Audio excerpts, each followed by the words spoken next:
తలచి ఎగురవేశాడు తిరుగుబాటు జెండా.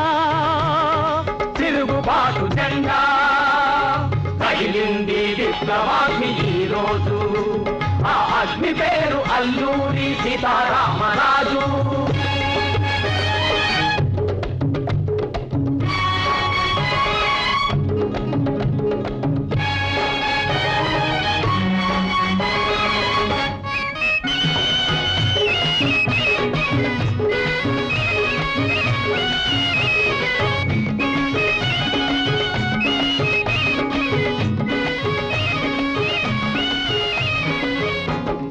కన్నెగల్టి హనుమంతు వెన్నులోని బాకు, కత్తి గట్టి సాగమంది కడ విజయం వరకు. కన్నెగల్టి హనుమంతు వెన్నులోని బాకు, కత్తి గట్టి సాగమంది కడ విజయం